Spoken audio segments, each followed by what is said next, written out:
Welcome to the Pindown, your Detroit Pistons podcast. I'm your host, Wes Davenport from Motor City Hoops and Detroit Bad Boys. And I'm Blake Silverman, writer for Detroit Bad Boys, covering everything Pistons, and news writer for Sports Illustrated. And Blake, man, I woke up this morning to about 4 to 6 inches of snow on my driveway. I did not expect it. I moved back to Chicago so I wouldn't have to deal with as much snow here in at least before January. And here we are. I feel like it just traveled back with me. So that's my happy holiday morning for you. Hopefully you guys are doing a little bit better than we are over in Detroit. I mean, if you're getting that much, it just means it's coming our way. We do have some snow this morning over here. It was one of those where I didn't check the weather before going to bed, and I woke up to see some snow on the ground. I was like, oh man, I have to deal with this, but not too much over here, which is good. But I'm sure it's coming our way. It's already been a wild start to December. It's just been one of those mornings too. Like we got woken up by our dog throwing up on our new carpet. It's like, we just can't catch a break. Unlike the Pistons who have gotten back on a win streak. See, that's a perfect transition, right? I mean, after about a year or so, a little bit more of doing these, I think we've been nailing these transitions into the actual basketball talk. Let's just jump right into it because the Pistons are on another win streak again, even with maybe the vibes not being the best on. Maybe on the online fandom space. They are still looking at 4-1 over their last 5 after that 2-game losing streak that they went on. They're playing some good competitive basketball still sitting number 1 in the Eastern Conference by, I believe, 3 games clear of the Knicks right now. Things are going well for the Pistons, going really well.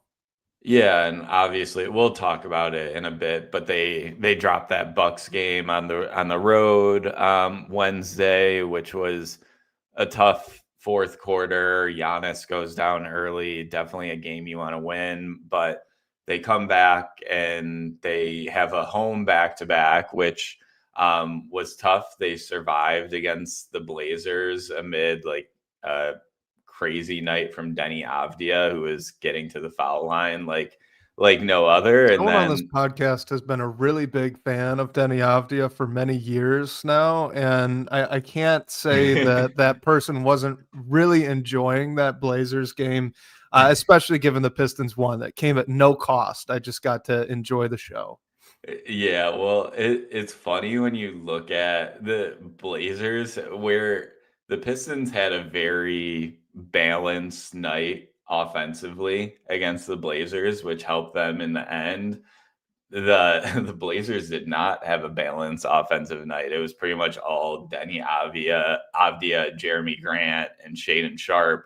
No other player was in double digits, and you have Toumani Camara, who's obviously much more known for his defense, but he fouls out early, just has 1 point on the night, and the Pistons end up surviving that one. And great night from Cade to 29 points, 9 assists, got to the line 14 times, 13 of 14 from the foul line. So that was a great win. Even though the Blazers are 9-14, they're a good team. They're not a team clearly that you can slouch over and come in and just expect to win. And then you have another game the next night against a team who beat you a few days earlier, and they find a way to win that one too. But Cade's been great. And I think over this past stretch, I've gotten a little of the vibe that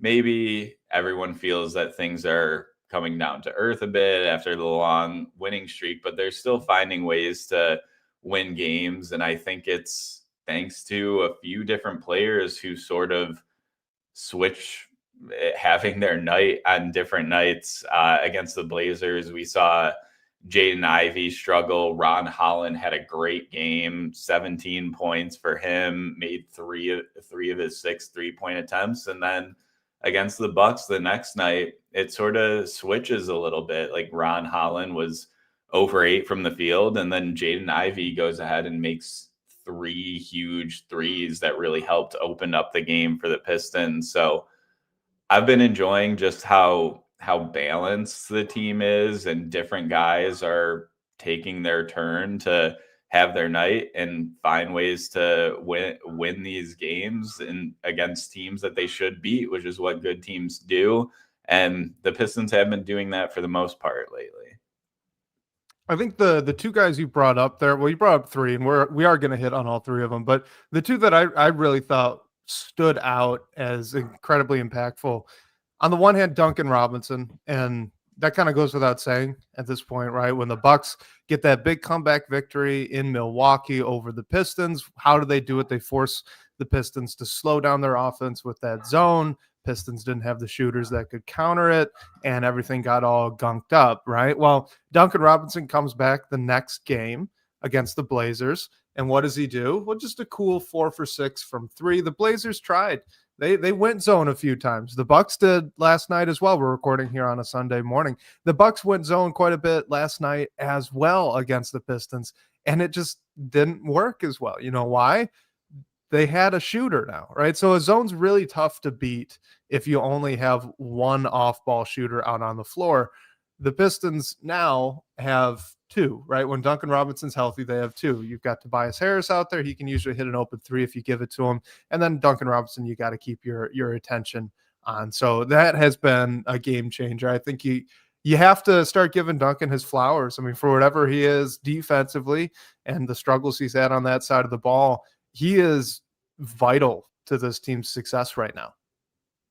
Yeah, 100%. And I thought last night against the Bucks specifically, like, huge credit to Isaiah Stewart as well. Tobias Harris doesn't play. Stewart gets into the starting lineup, is playing alongside Duncan, Jalen Duren, and Asar Thompson. I thought Stu had one of the quotes of the year at his halftime interview where he said it's a grown man's game and these guys are playing zone and they just have to keep moving it around to beat it. I thought that was awesome. And Stu goes ahead and makes 3 3-pointers of his own too. So he rose up a bit, which we've seen from Isaiah Stewart a ton. It's not shocking, and everything he does defensively too, but it's specifically awesome to see him have nights like that, shooting the ball, because we all know he's more than capable of it.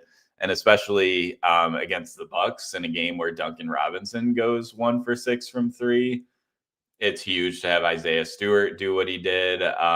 So sort of going back to, it's just different guys are taking their turns. Duncan Robinson had a 4 for 6 night from deep against the Blazers and didn't really have it as much against the Bucks. So you had Jaden Ivey, Isaiah Stewart, and even Karis LeVert off the bench step up to help with the big talking point with shooting when you don't have Tobias Harris on the floor. And we got a good question here from Pistons fan 11. Says, what's the best way to counter zone given the current roster? He says maybe Lanier or Sasser getting some more minutes. What do you think, Blake? Like how should this team go about breaking those zones?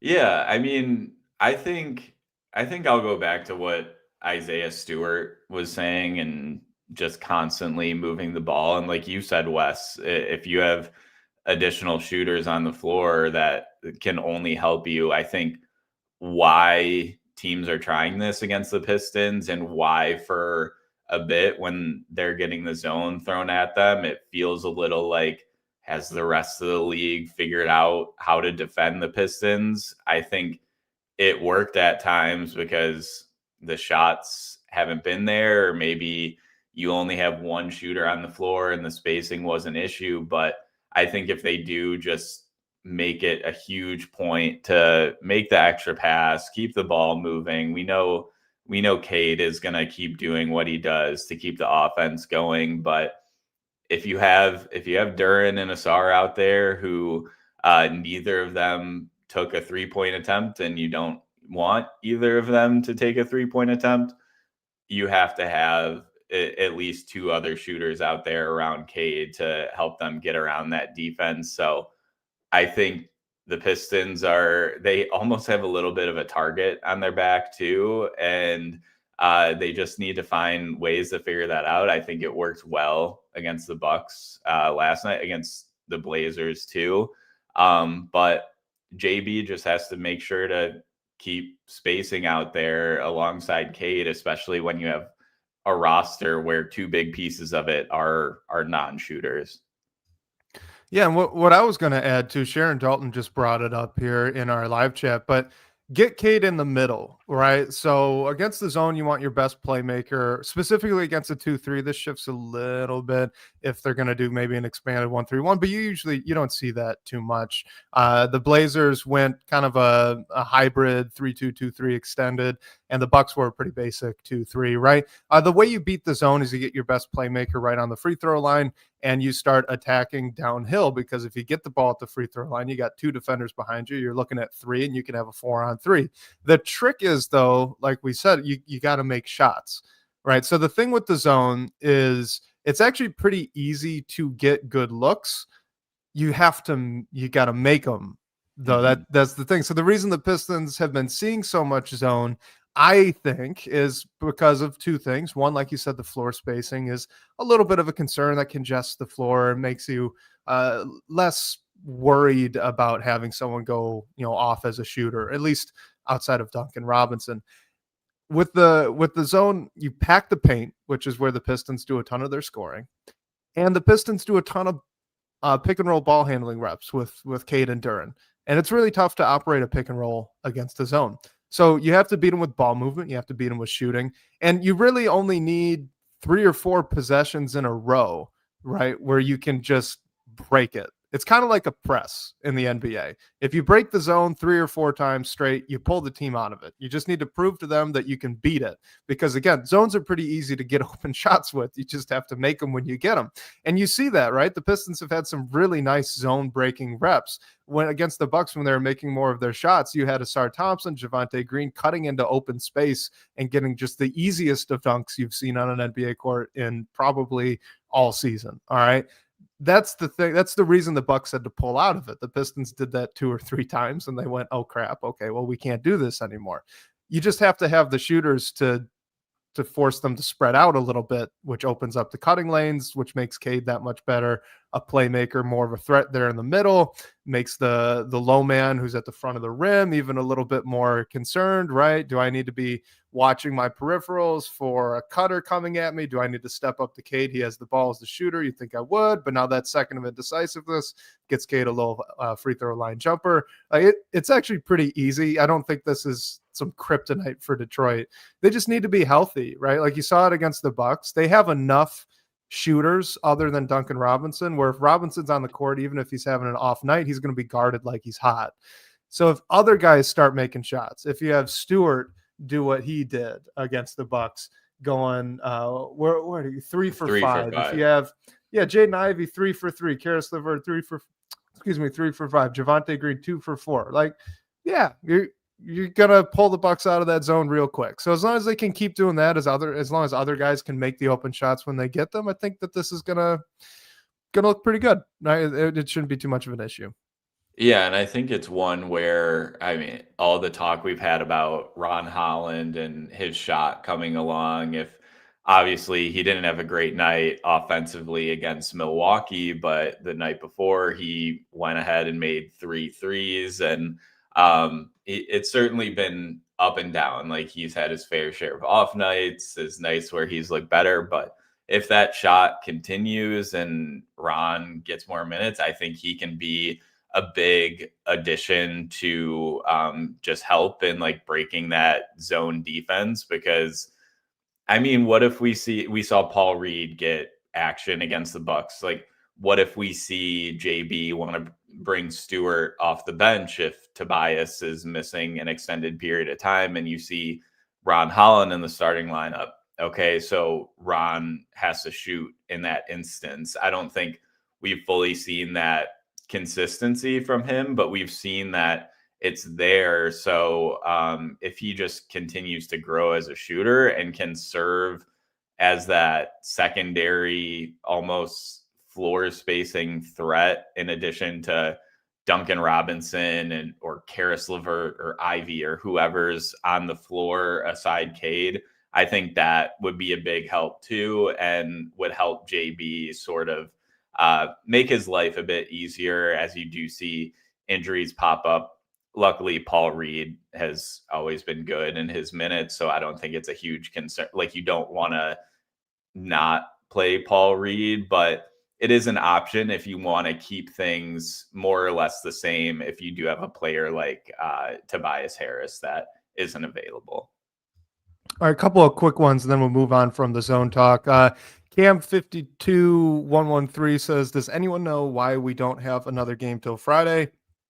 NBA Cup, right? Mm-hmm. That's pretty much it. So they don't play non-cup games during the cup game schedule.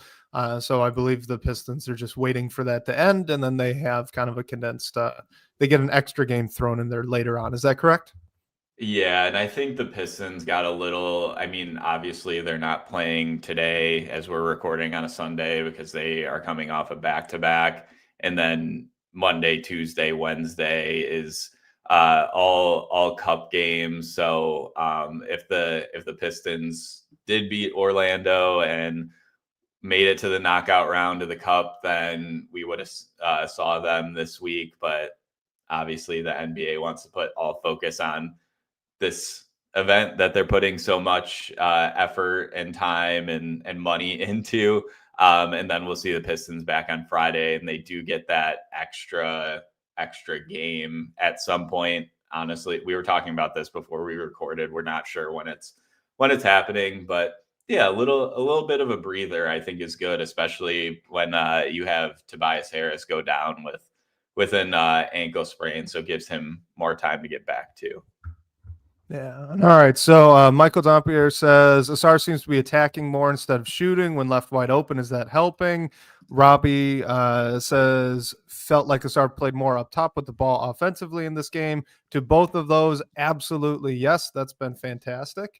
That's how you beat the zone, right? Like, you need Cade to be in the middle. You don't want him to bring the ball up, kick it over to the wing, and then work to the middle. You want to get him up the court quick and then just kind of lift him up to that free throw line, which they did quite a bit there, excuse me, against the Bucks, which was great.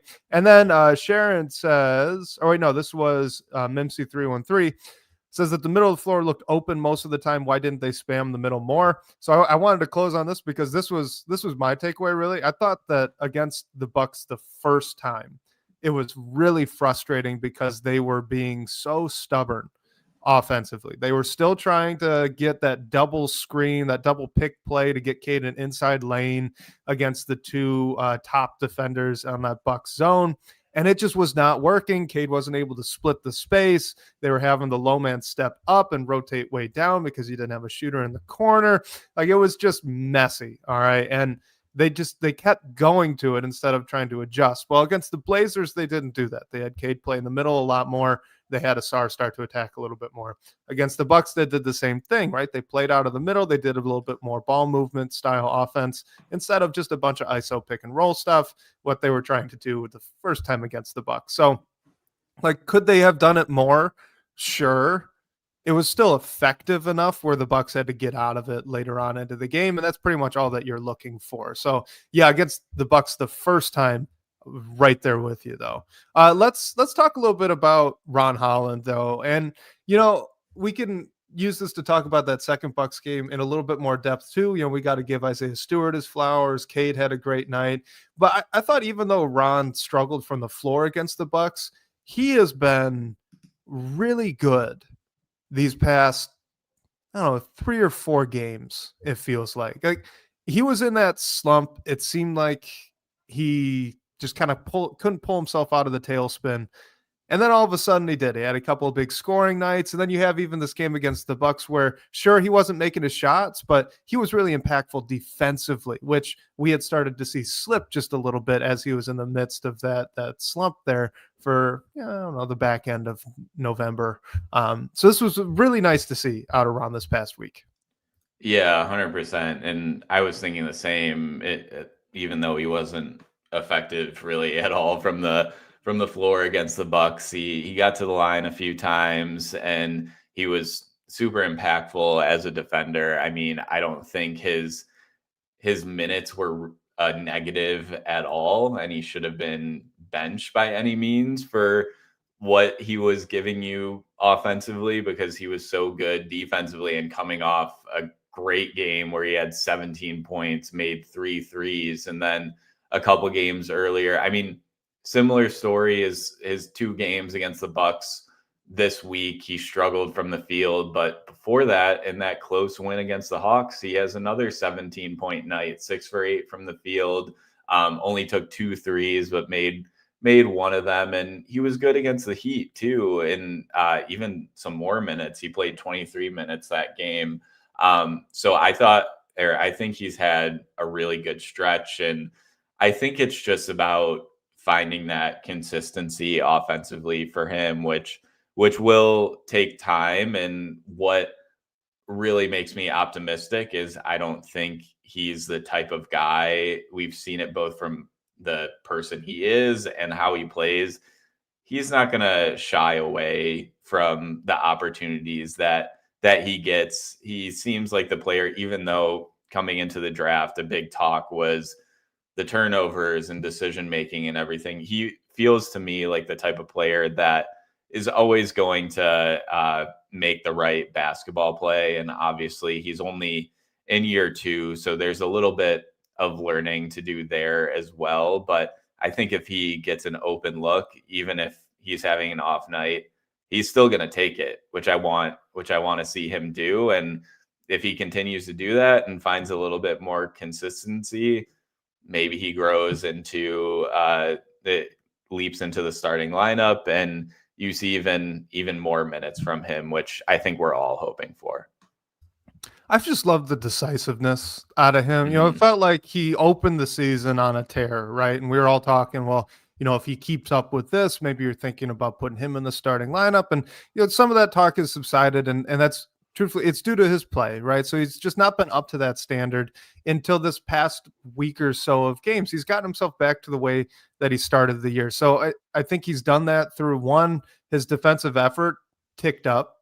He's been a little bit more consistent off ball to my eye. I haven't seen him getting burned or getting lost as much off ball. And he's been really, really good as an on ball defender. I think better than even, honestly, I kind of thought that he could be. You know, he's not a Sar Thompson. He's not that type of lateral athlete, but he is really long. And he stopped that annoying little habit he had of, as a guy's driving into him, wrapping his back arm around the guy's back to get that dumb little foul. He stopped doing stuff like that. And now he's staying in front more. He's taking charges. Like, I thought he's been really impactful on that end, which is maybe helped with the confidence a little bit offensively. Suddenly it seems like he knows where he wants to be. He knows what he wants to do. That drive he had against the Blazers, baseline out of the right corner, where he just exploded right around.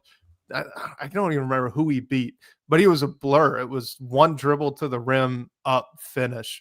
Looked easy, but I don't think I've seen him move that quickly yet, right? It was in a really impressive play. So I think you keep seeing that sort of growth out of him. This confidence is coming. You're right. He's a scorer's mentality. He puts the shots up. He doesn't. Maybe he's too young to care about the misses. I'd be skeptical, but that's Greg Kelser's answer. I'm skeptical because I saw him during that slump, right? And he did get hesitant, but he's not anymore. So I think that decisiveness is really what's pushing him forwards. Pistons fan 11 had a fun question. Holland is so young. The shot looks close. What's his upside as a shooter and a scorer, and maybe give an NBA comp? Which, honestly, I think I have more fun with these NBA comps now that we've seen more of him rather than with draft profiles. So this actually should be kind of a fun conversation. Yeah, I mean, some answers that we got thrown in the chat from our guy Robbie, OG Anunoby, and Jaylen Brown. I think those are both solid ones. And Jaylen Brown was one specifically during the draft that he was getting a lot. Obviously, has a lot more growth to do there offensively. Another one I'll throw out, and this one definitely isn't perfect, and this guy is a better rebounder, a better playmaker, but in terms of what he gives his team, I could see Ron Holland almost growing into what Josh Hart gives the Knicks. Sort of that like do-it-all guy. And again, I think Josh Hart's a much better rebounder, much better playmaker, and I mean, maybe Ron grows in those areas too, but Josh Hart is the type of dude who he'll make 4 threes one night, and then the next night maybe it'll be like a 2 for 5 night or whatever it might be. So just in terms of like how he could fit into this roster long term, I think maybe it's something like that, a player who can score but maybe isn't that number 2 guy. I still think Ron Holland, he definitely has like more offensive upside than Josh Hart, I'd say. But maybe you do need a number 2 alongside Ron Holland and Cade. And I think what we've seen so far is Jalen Duren could be that guy. Ivy's obviously still getting back from injury. We'll see what's to come with his growth and his contract situation. And then maybe there's a number 2 player who's not on this team, but you need, if you're going to compete for the Eastern Conference or compete for a title, you need those players like your 3, 4, 5 in the starting lineup have to give you something. And I think that's what Josh Hart does for the Knicks. And I think Ron Holland will certainly always give you something out there. So I like that one a little bit too. I really love that as a reasonable comp, like that's extremely attainable for him. I think he's already pretty close. It's just, you look at some reasonable improvement in a couple of key spots, like you said, with the jump shot, with the playmaking, ball handling a little bit. I think that's great. I'm going to go, I don't know, don't call me crazy here, but the length that he has, the height that he has, his ability to create space, his explosion, the shot looks close. I'm just going to say it. Young Paul George. I mean, like if you're like going like 100%, right? Like if he's really going to figure this out, the guy wants to score the ball. He's not shy about putting the jump shots up. Michael Jordan. Yes. MC313 says Michael Jordan. Okay, good. I'm maybe not that crazy then, but look, he's really good at a couple of key areas that younger Indiana Pacers Paul George was really good at. He's got the lanky, wiry strength. He's a very good on-ball defender. He's very athletic, very quick, very explosive, because you're talking before that gruesome leg injury Paul George had there. And it just his ability to make something happen on his own. You've been seeing it, right? Like you've been seeing him be able to get a look right now. Right? He's figured out the timing on his drives. He's figured out how to, get to a little bit of a step back, make some space, and then usually he's making a pass out of that. But still, you're seeing it. So I think like if you go way, way to the high end, that could be a kind of a mold. I don't know how likely it is he gets there though. But like if you're talking a super high end, like just absolute ceiling or what the upside would be, it's there. That's all. I mean, the young Paul George was an awesome athlete. I think it is similar to... He was. Yeah, I feel like people forget what he was doing before that injury when he was 24, not 13. Yeah. Yeah, exactly. So yeah, I like that. I mean, it definitely could see like Paul George has more like scoring power, but he was obviously the number 1 for so many teams. And it just, like, clearly Ron Holland won't have that opportunity on this roster because we all know who the number 1 guy is, but that doesn't mean that he could potentially be the number 2, or even if he's not the number 2, he will provide something. And you just saw him score 17 points and 2 over the last 4 games. So he definitely has that upside. It's just like what he turns into, but I think I've really enjoyed watching him. I mean, I always have since he was drafted into this team, and I think he's only getting better. So we'll see. I still think he has there's a huge range between like his floor and his ceiling, and I don't think he like by saying floor, I don't think he has a low floor or anything like that, but I think he could end up being a bunch of different types of players in this league. So it's fun to see what he'll turn into. Yeah, you keep watching the ball handling of the jump shot, right? If however far he's going to take those skills is really going to define how high his career can go, at least in terms of offensive upside. Because if he can become a really good ball handler for his size and be a league average or better 3-point shooter and can maybe even do it off the dribble a little bit, all of a sudden you're looking at a guy who's probably scoring more than 20 points per game. If he can't do those things, well then, Josh Hart, DeAndre Hunter's been thrown out. That would be more of a shooting upside. But, if the shooting comes and not the ball handling, okay. But honestly, I'd be a little bit more confident in the ball handling than the shooting at this point. I don't really know which is which. But regardless, I think it's all in front of Ron Holland, right? It's kind of up to him. And it's exciting to have a player like that in Detroit where you can kind of close your eyes and think about the crazy upside that he might have. Well, he's also playing very good basketball right now, right? Like this isn't like a Sekou Doumbouya situation where you had like a 1 month stretch where he was playing really well and then the rest of it not all that great. So you're just hoping maybe he can rekindle that. No, Ron's been playing pretty good basketball for about a full season now, coming up on a full season. Started off slow, pretty strong down the back stretch of last season, and then now he's started off pretty well here again. So you've got a lot of good basketball from Ron, and you can still think about that upside. Last thing before we go into some more questions that we've gotten, I want to talk about Jalen Duren, and I really want you to tell me I'm crazy, but can he force some shots? Like, I mean, I get it.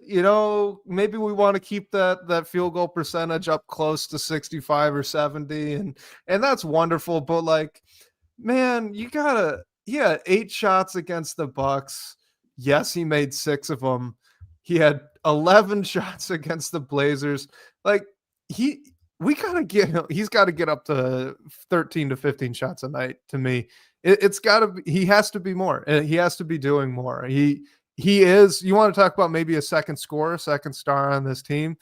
We got a month of what that would look like if it was Jalen Duren, and I want that back again, right? I want him to start forcing looks. It was great to start the second half in that second game against Milwaukee, where it seemed like JB told him, "Hey, go get your buckets," all right? And he had 4 quick points, and he drew a foul right off the bat. Like, more of that. Take that pressure off of Cade. I know teams are throwing him different defensive looks. I know he's getting more attention. He's getting more pressure.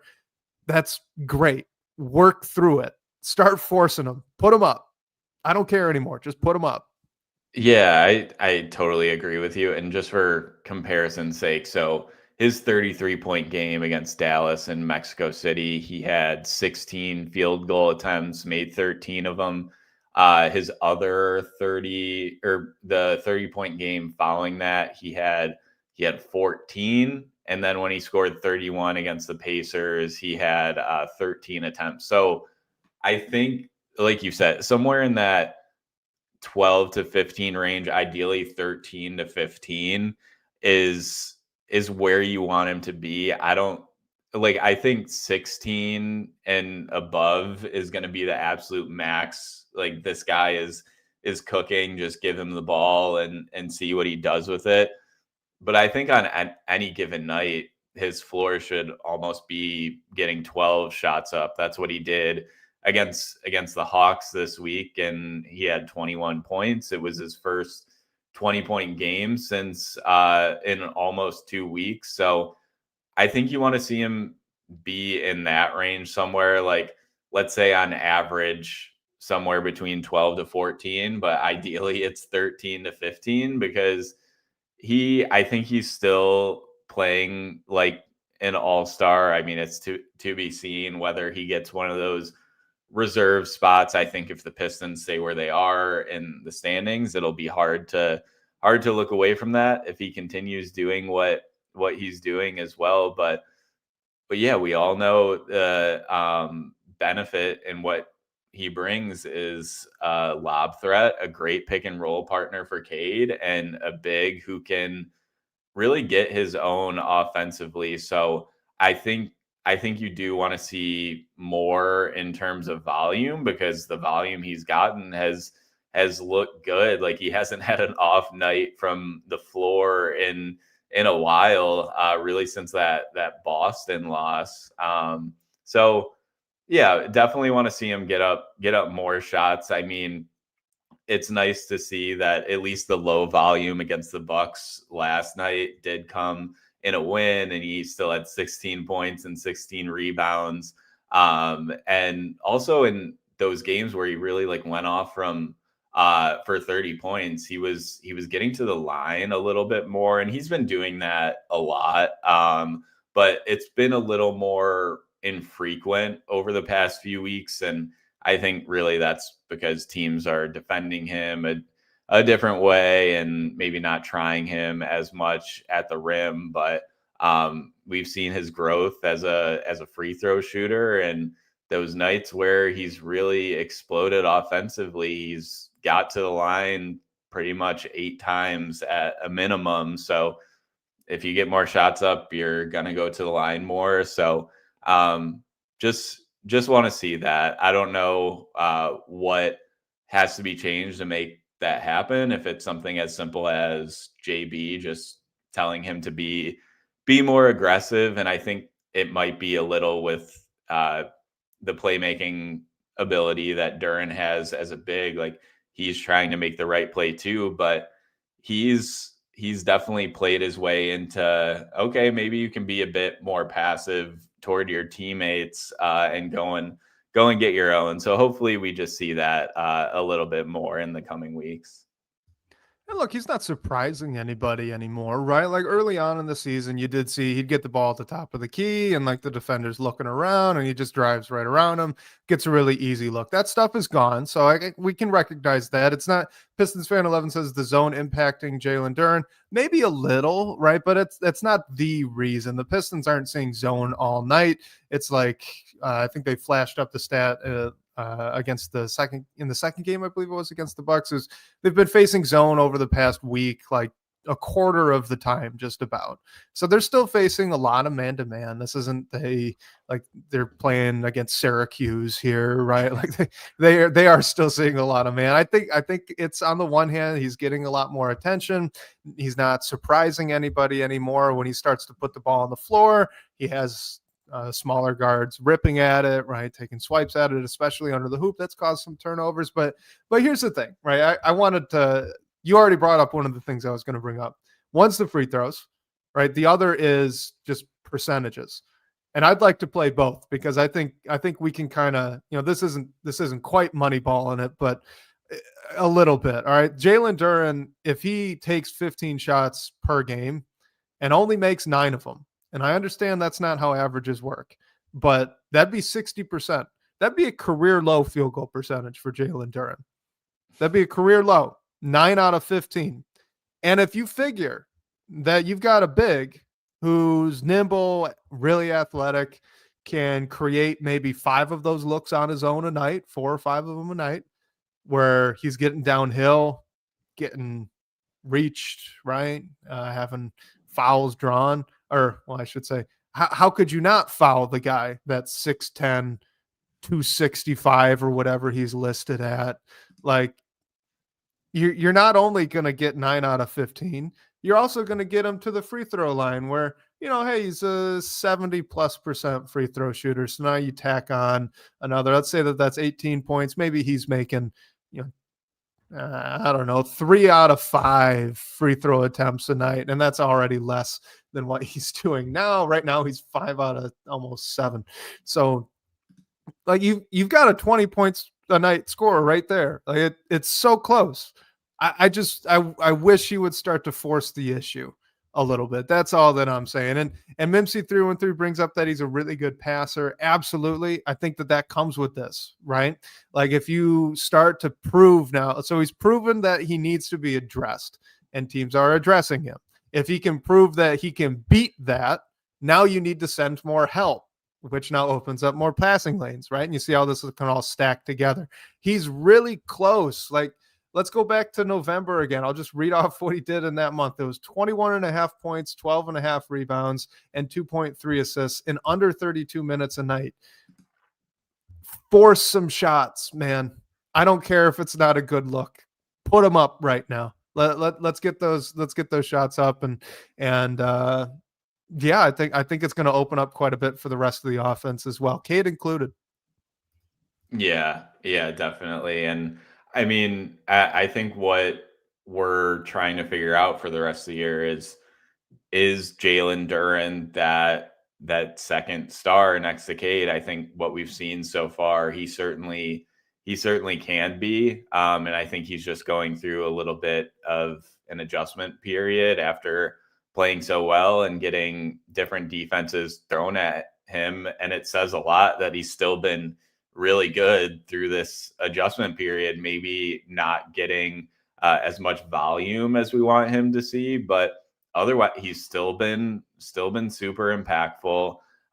That hasn't changed in this stretch, and I think it's just a little bit of getting used to the new normal and creating for himself a little bit, which I think he's definitely deserved the right to do.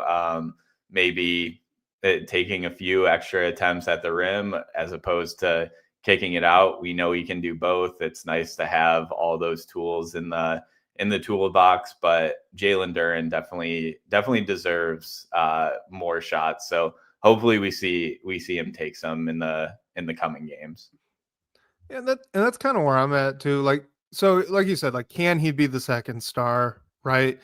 And I know where the Pistons are this season in the records. I know that they're first in the East by 3 games. To me, still, this team is so young. It seems so unlikely that they're going to stick at a 60-plus win pace here. So you figure there's going to be a little bit of regression to the mean, and that's not the end of the world, right? It's not it's not a problem. I'm not saying that they're going to play less than 500 ball the rest of the way. I'm saying, maybe they're just on a 53 win pace instead of the 62 or whatever insane number they'd be at right now if you extrapolate this all the way over 82 games. So that's a heck of a season, right? But you still want to answer some questions, and you've got 1 month of basketball that says that you have where somebody on this team essentially played like the best partner in crime Cade has had his entire career. And I want to see if he can do that the entire year. Can Jalen Duren put up 20 plus points a night the rest of this season and be impactful in that way? And maybe you see the assists start to go up too, because he keeps getting that sort of attention.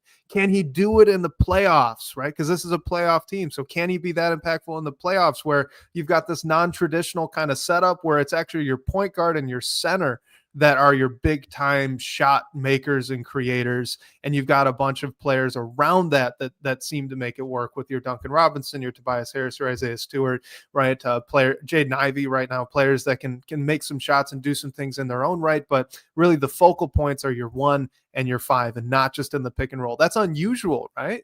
That's not something you see a lot in the NBA, but it's working right now. Can it actually work at scale? I think that's a huge question. And if the answer is yes, right? If you see it the rest of the year, if you see it in the playoffs, then that's something that we talked about this a couple weeks ago, but we've for the longest time said, well, the number 2 scorer, the second star, right? They're probably not on this roster. That might be wrong. And if that's wrong, that's huge, right? For this team moving forward. So that's where I'm at. I want to see it. I think that's the biggest question left for Duren, because at this point you pay him, right? He's a pillar for this team offensively, but if you can up that scale, and now he's not only an all-star, but maybe he just gets a little bit of quiet all NBA third team discussion right down the stretch. He's not going to get that, but maybe he gets in the conversation and helps you win a playoff series, scoring a bunch. Man, if they have that, and they have that in 2 guys that are less than 24 years old, right? How old's Cade now? Isn't he? I thought he was 23, 24. They're both under 25. Duren's super young.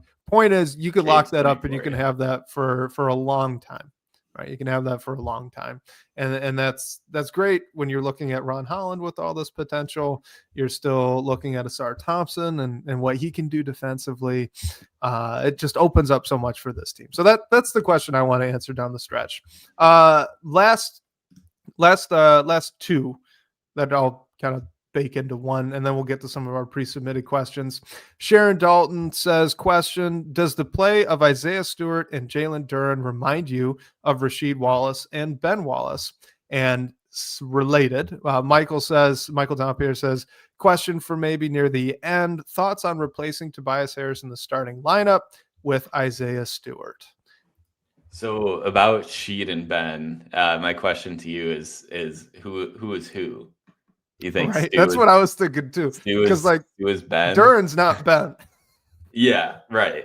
Right. And that's okay. Like that's not a not and I think I mean you're talking about two guys who were super impactful and literally keys. And so I know the going to work team was 5 stars, not 1 star, but two guys who really starred on a championship team. I think like it's funny because I'd say Stu is Ben, but he also has a little like he has both Ben Wallace and Rasheed Wallace energy. So I think maybe that would make Duran Sheed, and I think it does make sense a bit just with like everything that Duran gives you offensively compared to the defender Stu is and that Ben Wallace was. So I can see the comparison. I don't think I'm ready to go there yet. But I think you could definitely draw some healthy comparisons. And the good thing about Stu and Duran is like we've talked about guys who are made to be on the Pistons. I think that they're both one of them. I'd say not a knock on Duran, but I'd say especially Stu with everything we've seen out of him and just the type of player he is. So I like the comparison. I don't think it's perfect, but I think it's there a little bit. All right. So maybe Duran's got a little bit of Sheed in him, but I'd be a little. Sheed could really shoot it, right? Duran really can't. And honestly, Duran can do a little bit more off the bounce than Sheed really could either. So I don't know. I don't know about that one. I don't know if JD really has a comparison to a Piston in former Piston 4 or a 5, right? Because you start throwing in some fours, old school fours as well there. But can I give you a different one for Isaiah Stewart that's not Ben Wallace? He's got a little Bill Laimbeer to me. That's what I was gonna guess. That's right. Yeah. I mean, he could shoot it, right? Ben could never shoot it. Stewart, as amazing a shot blocker and defender as he is, he can't, put his chin on the rim like Ben could. He's not a lob threat like Ben was. He certainly plays with that motor, but that all sounds quite a bit like Bill Laimbeer, a little bit of a slightly undersized, right? Great shot blocker, tough as nails, will actually quite literally fight you. That's probably why that Bobby Portis Isaiah Stewart matchup is always appointment viewing TV. Like those are two guys that really will throw some hands out there. They are not just posturing. They do mean it. So he's got that little bit of bad boy in him. Stu does, and I don't know. If I had to pick a Piston center from history, I might go Bill Laimbeer instead of Ben Wallace. I know that they're both undersized, so that's been the comparison since Stu got drafted, but I like Bill a little bit more. Yeah, I like that. And I think the answer here might be like Isaiah Stewart has a little bit of Rasheed, a little bit of Ben in him. I mean, going back even further, now I'm just thinking of like trying to make a Jalen Duran comp, and this one isn't perfect either, but way back in the day, Bob Lanier was that offensive big and everything. And I knew where you were going with that. I'm not going to claim I was watching Bob Lanier Pistons games because I wasn't even alive. But I do know that they're not the same type of player, but just in terms of what they do offensively, as well as like as a rebounder, maybe that's one, but I don't think there's a perfect comp there either. All right, let's get to that second one here. So replacing Tobias Harris in the starting lineup with Stewart. What would you think about that? So, I mean, it worked against the Bucks. Obviously, I think it worked because Stewart shot the ball. I don't hate it, especially when like we've talked about a while ago.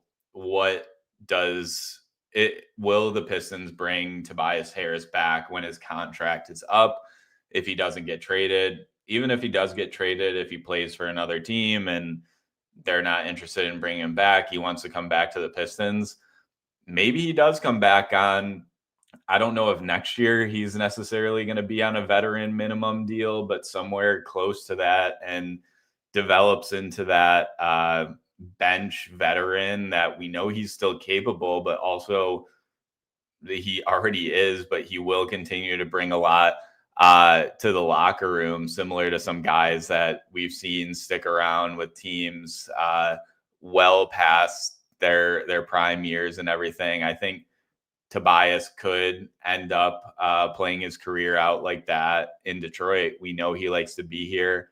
I wouldn't limit it to just Stu, though. Like we talked about Ron Holland before. What if Ron Holland's shot gets a little bit better and you want to keep bringing Stu up off the bench for what he brings as a defender and also as a shooter? So I like it. I mean, it clearly worked, and the talk of playing like Stewart and Duren and Hasar on the floor at the same time.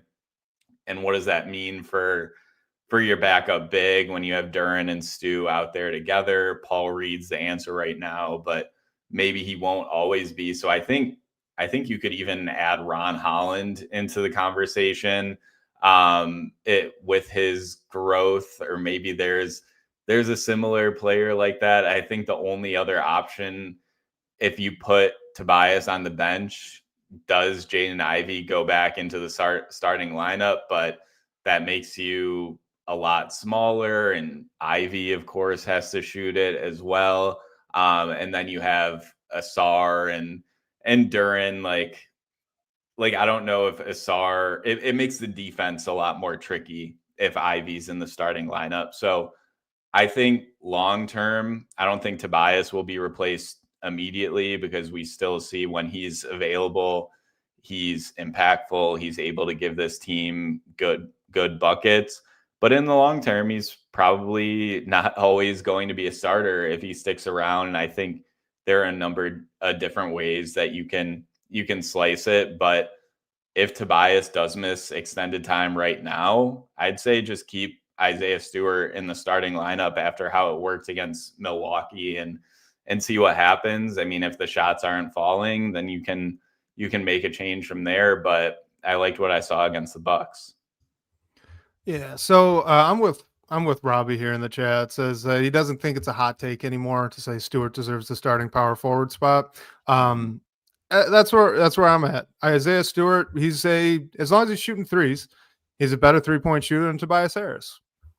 All right, that solves your offensive issue. It's actually a step up. He is he not the best defensive center in the NBA? JB Bickerstaff says it's not even close. I think your best defensive center in the NBA ought to be playing a starter's workload of minutes, right? And he certainly can.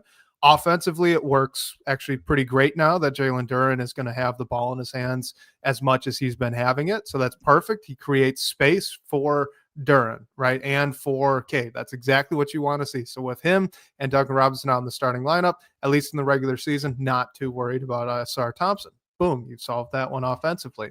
I agree that Tobias is great for the locker room. I think he'll be great for the locker room off the bench as well. This shouldn't be any harder than it is. Isaiah Stewart is probably the third best player on the team right now. Him or Asar Thompson are sitting in that third spot, and whoever's not third is fourth. Regardless, we're not talking about sixth or seventh or eighth. We're talking about one of your top 5 best, most impactful players. He needs to be starting games. He needs to be playing closer to 30 minutes a night. You stick him at the 4, rotate him back to be the backup 5 too. That's how you get him up to 30, and you keep Tobias Harris and Ron Holland both getting plenty of minutes in this rotation. That's how you do it. So that's what I want to see. I'm right there with it. So with Sharon's question earlier, like, are they Sheed and Ben? No, they're unique. There's something different, but it's exciting, and it's exactly the tone that this Pistons team wants to set. They want to dominate the paint. That's how you dominate the paint. Are you going to get into weird situations every now and again, like Boston put them in, where you're going to have Isaiah Stewart switching out onto Jaylen Brown for quite a few, defensive sets? Yes, that's going to happen. I think it's worth it anyway. Let's get to a couple of our pre-submitted questions here. So first, was Ivy brought up too soon? This is from Dreamscraper00. The rotation is a problem right now, and it's because we got healthy and need to pay or play players we already paid, but some others who are being paid less have already stepped up. So did the Pistons activate and bring Ivy up too soon, Blake? I'm gonna say I don't think. I mean, obviously, if health is a factor, it can be too soon. But I don't think you can really bring Ivy up too soon because he missed so much time that it's going to take a bit to get his sea legs. And I don't think when we're discussing this is fair to Dream Scraper because I think he posted this question before the game against Milwaukee where Ivy looked great. Obviously, he only played 16 minutes, but he made 3 huge threes that really opened up the game and sort of like helped the Pistons get the win. The Bucks weren't able to come back after that. We've definitely seen a ton of inconsistency from Ivy out of the jump, but I think that's to be expected. If it lasts through the season, then I think it's a different conversation. But just in general, I think there's going to be ups and downs when you're coming back from missing so much time that you want to get him back in live NBA action as soon as possible because it will take that time. And yeah, it won't always be pretty, but we saw a great game against the Bucks, and he was good in the other game against the Bucks too. He had 15 points in that night. So I think there will be ups and downs, and I get the conversation around maybe Ivy needed a little bit more time, but I do think just with the amount of time he missed, you want to get him back on the floor as soon as you can, especially with the questions that you have to answer with him and having a deal pending and what his future is going to be like with the team. Yeah, and if you want to say like he needed more time on the back burner, right? Getting ramped up in practices and stuff like that. Okay, that's one thing, right? The team obviously disagrees with that. That's why they played him in the first place. But I think like you got to understand with the G League, Jaden Ivey's way too good for the G League. That's not really beneficial to him. You're just kind of risking injury for Ivy in something that's not really helping him get up to speed for NBA game action. Look what Marcus Sasser did in his one Motor City Cruise game. He's been out for almost as long as Ivy has been. Obviously not last year, but this season they've been out just about the same amount of time, and Sasser kind of lit it up. Like the G League is just not a place where defense is really played, and it's also not a place with good defensive bigs in particular, because if you are over 6'10", can rebound and block shots, an NBA team is calling you up and asking you to play some games with them, right? Tolu Smith is kind of the unusual case. He's the exception there. He's not the rule. There are far more like 6'8" centers in the G League than there are Tolu Smith. So you've got a player like Jaden Ivey and to an extent like Marcus Sasser too. What does Jaden Ivey do really well? Well, he's really athletic. He's really fast. He blows by perimeter defenders, and he likes to finish at the rim. What does the G League not have a lot of? Good perimeter defenders or rim protectors. That's just not helpful or translatable to Jaden Ivey at all. So I'm with you. I don't think that he needed G League minutes or anything like that. He's rusty. He's missed almost a year of basketball. And that's really tough to do. So you just got to give him a little bit of time. And, I think everything's going to turn out just fine with him. He's too talented and works too hard to not get back to where he was for an injury that really didn't have a bunch of ligament damage or anything like that. It's just kind of a strength and timing thing. And, he'll get it back. So we just got to wait. We got 2 questions that are pretty related here. First from JP423 says, are Detroit fans falling a little too in love with the current roster? I understand not wanting to trade away all the Pistons assets and young talent, but it's clear they need shooting. And then Hitch says, who are some 3-point shooters that the Pistons could acquire via trade to keep teams honest and not play a zone the entire game? Is anyone specifically on the trade block that seems attainable? So what do you think about this? And we'll kind of close it out here, right? Are we all maybe collectively just falling a little bit too in love with this roster and not wanting to make a move? And then if we are and do need to make a move, who are some shooters, right, that you got your eye on here as we kind of approach a deadline? I don't think that they're necessarily falling too in love with the roster, just because I think it was built as in the best possible way it could have been, considering the Malik Beasley circumstances in the offseason. And I mean, if we're being fully honest, I think the roster is built to put you in prime position for a trade. We just haven't seen a trade happen. And I'm not saying that Trajan Langdon built this roster thinking he was going to trade numerous players, like contracts and his young pieces. But if he wanted to, and there was the right deal out there, then he certainly could. The Pistons have all their draft picks, and they have contracts and interesting young players that other teams will want. So I think we're still in a little bit of a wait and see period and see how the rest of the season goes. If you do need to bring in a shooter at the deadline, I think there will be options that won't be huge, like give up all your draft picks or take back a huge contract. Just I mean, I'm sort of joking here, but what would it take to get Cam Spencer out of Memphis or Pat Spencer out of Warriors? Like, those dudes have been awesome over recent weeks. And then other than that, like in terms of available 3-point shooters, I just look at teams who are maybe looking to make a deal themselves and need some help to get it across the door. Like if Golden State does something, can you get Buddy Hield for next to nothing? It doesn't make sense with Duncan. I don't know, but excuse me, that's a name to watch. Yeah, I think at least for me, like I'm so in love with the roster that I'm not really interested in a star trade anymore. At least right now. Like let's let the season play out. Let's let the playoffs play out. Let's give Duren a chance to establish that that's the type of offensive player that he is. I'm curious. I want to see that. So, I don't really want a Trey Murphy. I don't really want a big, a James Harden or any sort of like big superstar, big time scorer type of move. I think on the one hand, it's going to cost too much, and it kind of ruins that discovery process that I think the team is going through right now and will continue to go through the rest of the year. So that's not where my eyes are. I do agree though that the team definitely needs more shooting. So they're going to need to find a shooter here at the deadline.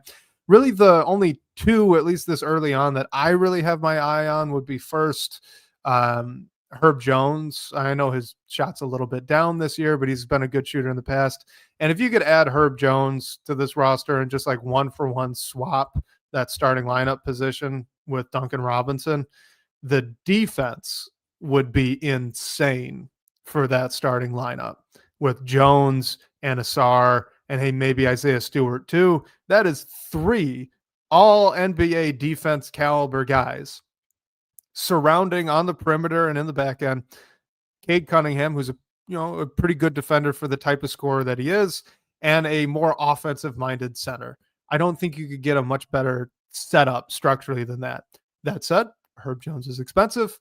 It's probably a minimum of Ivy and a first round pick. So if that's unacceptable to you, then you probably don't want Herb Jones. The other name that I've thought of a lot was Keon Ellis. I think he'd be a good kind of spark plug. He's a bit undersized, but very good defender. Honestly, kind of in that like Davion Mitchell kind of mold in Miami, which is funny because they were both on the Kings there for a minute. And maybe, I think that they're similar archetypes. So Keon Ellis could be interesting. I believe he does fit into that traded player exception that the Pistons have from that Dennis Schroeder trade. Of course, though, Keon Ellis himself is pretty young, so I'm sure the Kings will want something back. It won't be for free, which means what are you giving up for a guy like Keon Ellis? But those are the two names that I'm looking at. I just think if you could add a 3-and-D player that can supplant Robinson. And you keep Robinson. Don't get rid of Robinson, but you keep Robinson. You just bring him off the bench in some high minutes in that same role they used for Beasley last year. And if you could just get a 3-and-D player in that starting lineup, all of a sudden you can't single out Robinson if you're the Celtics looking for an easy bucket, right? That'd be pretty great for this team, in my opinion. How they do that, though, I don't really know. Yeah, another name I'll throw out, and this goes to Pistons fan comment, are guys on benches who don't get to shoot. I mean, this guy gets to shoot, but what's Washington going to do if you can get Corey Kispert out of there? He doesn't fully match with like the D side of things, but he definitely helps with the shooting problem. And he has a pretty affordable contract, and he's under team control for 3 more seasons after this year at a good price with a club option on the last year of his deal. So, like, I think Washington could be in a situation where they're trying to absorb other teams' bad contracts in exchange for draft capital or interesting young guys. And maybe Corey Kispert's, he's 26, so he's still a young player who could help them down the line, but maybe they need to move off that money to get a deal done, and the Pistons can slide in there and get Corey Kispert for, I don't think it would be free, but maybe for a lesser price. So that's just another one too. The other one I was thinking of is Keon Ellis as well, because we know he's a good defender and he's been shooting the ball well this year, and the Kings they just need to fully blow it up. We'll see if they can do that with the big contracts they have available, but it would definitely be like Keon Ellis crazily is probably one of their most valuable trade assets in terms of what they could get back. Yeah, he definitely is. So it wouldn't be cheap at all. And I think if you start going up in price, I'd rather have Herb Jones because of the size. But with the Pelicans, I'm sure there's going to be a pretty good bidding war going for Herb Jones. He's a great player, not really a scorer, more in that maybe kind of like a Dyson Daniels type mold, right? Type of player, but he can shoot it for sure. So Herb Jones would be my number one, but that's asking a lot, honestly, with especially how motivated New Orleans would be to get a pick back, if not multiple. Which hey, if they're able to get a Desmond Bane type package for Herb Jones, good for them. I'm not willing to pay it. Speaking of Desmond Bane, man, I wish Anthony Black was not having as good of a season as he is. I would have absolutely had him circled, starred, arrows pointing at his name on a blackboard as the number one target here for Detroit if the Magic needed a little bit more ball handling. But unfortunately for us as Pistons fans, Anthony Black is doing really, really well there in Orlando. I guess, hey, maybe if you want a pipe dream, like, is he playing so well Jalen Suggs is expendable? I don't know. Like that. Now you're just dreaming. So probably not. But my two names right now, Herb Jones, Keon Ellis. Beyond that, I think it's still too early to really know what the trade market's shaping up to be. But that said, I think it's perfectly reasonable to be in love with this roster and not want to spend a ton, right? And that's kind of where I'm at. I don't want a big trade, just a 3-and-D to kind of help this roster into the playoffs. Yeah, I mean, I know like I'm just where I am in the trade season right now. It's just looking at the starts and teams who might be trying to move off some of their players for expiring deals and draft picks, and one of those teams is the Mavericks. And I mean, I know the big name with them is Anthony Davis in the trade market, but Pass. I don't, what if, I'm not saying him for the Pistons, but what if like you could somehow get Max Christie? I don't know that they'll necessarily give him up because Nico Harrison isn't there anymore, but he was a big piece in the Luka Doncic deal. And then PJ Washington's 5 years older than Christie, so maybe that's another one as well. I mean, is not nearly as good of a 3-point shooter, but just in general, I'd look at teams who are off to bad starts and might be looking to punt in different directions and seeing who they have and might be willing to part with. Michael Dampier brings up a good one. We can close out on this, but New Orleans Jordan Hawkins is interesting, but he doesn't play defense. That's correct. He also hasn't been shooting it very well. He was certainly the best shooter in that draft, so I do like that as a flyer. If you could get kind of a buy low on Jordan Hawkins and try to ramp up that three-point shot, it was so good for him in college. It is hard to believe that he is not a better shooter than he's shown so far. Maybe that's a volume and opportunity thing. I don't know. I know he's kind of fallen a little bit in the minutes. So, that is a name I would like. And I think it'd be pretty cheap. It's very much a flyer at this point. You're not guaranteed that you're getting some exceptional shooter like it looked like he would be when he was coming out of college. But yeah, that's a good name for sure. Could I interest you in one Sadiq Bey? I'm partly kidding. Honestly, you could. I wouldn't. Not a lot. Not super interested. But for the right price, getting Sadiq back, he's a solid player. And Troy Weaver and a good shooter. He's just a little streaky as well. And yeah, you're right. I mean, that's Troy's guy. He's not going anywhere. Yeah. I let the transition go by when we were talking about the Magic, but we did get a question earlier about the NBA Cup and who we think is going to win it. So why don't we close out? Who do you think is going to win the NBA Cup? I mean, it's OKC, right? I mean, it has to be. They've lost one game. Yeah, I mean, they're the clear favorite to me. Just looking at the bracket, I like the Lakers. I really like how the Lakers have been playing. And I mean, Luka is back after the birth of his second kid, and he's been incredible. Reeves has been incredible. LeBron obviously isn't what he once was, but I mean, that game where he had the game-winning assist to Rui and broke his streak was poetic. I think the Lakers have been good. And I mean, if you look on the East side, I think it's a little more tough, but someone has to come out of the East.